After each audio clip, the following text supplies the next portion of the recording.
All right, so remember chapter 8, we found out that Duke's parents were turned to stone, and we left with Grandpa sending Uncle Norm out to get the water, and he said, and quick, and don't spare the horses. When people would spare the horses, because that used to be the way they traveled, they wouldn't make him go so fast. So if he says, don't spare the horses, that means he really wants him to go fast. And then the other one we talked about is Grandpa always shed about 70 years when anything rivery was going on. So he got to Duke's front door first.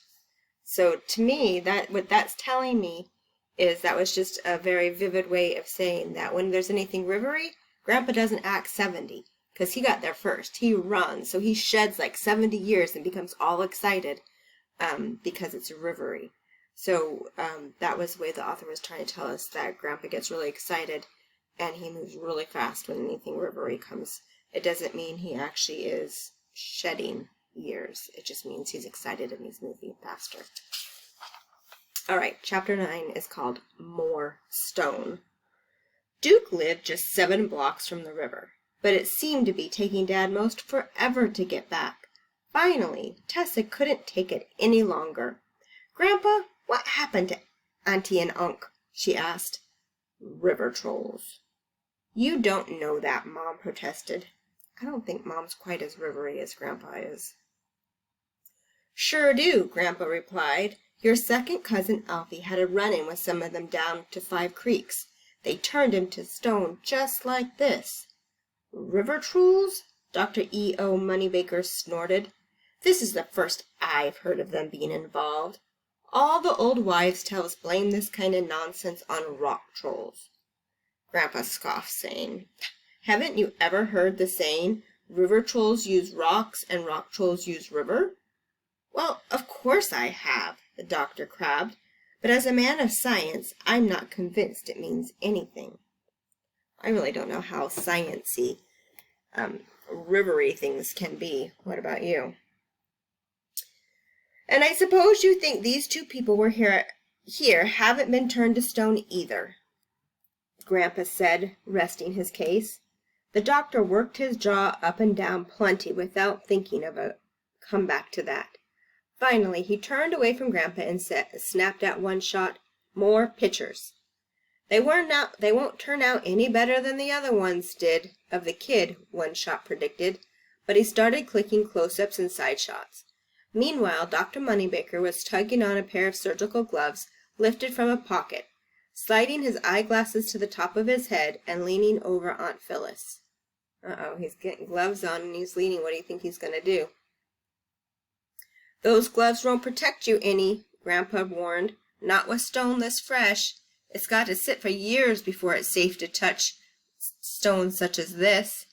Don't interrupt, the doctor grumbled. Gloves didn't help Cousin Ernie, Grandpa said. Who's Cousin Ernie? I asked. Cousin Alfie's brother. Cousin Alfie being the one turned to stone down to 5 Creeks? Asked Dr. Moneybaker, who stopped leaning toward the breakfast nook. Yup, Grandpa nodded. And Cousin Ernie couldn't stop himself from touching Alfie, just to make sure he'd really turned to stone. Of course, he got turned to stone too, the instant he touched Alfie, and even though he had sense enough to put on a pair of leather gloves before he went on touching anything. Sounds like Grandpa and Dr. E.O. Moneybaker kind of are trying to see who knows the most about rivery stuff. I think Grandpa's winning. And how, pray tell, the doctor said, did they turn him to stone? Wouldn't know, Grandpa cheerfully admitted. Do I look like some kind of river troll to you? Dad, Mom spliced in, using her be-nice voice. Who told you this story? Got it straight from the horse's mouth, Grandpa said. Alfie and Ernie told me, and anyone else who cared to listen. Not that many did. So they didn't stay stone, I asked. At least somebody's listening, Grandpa declared, pleased.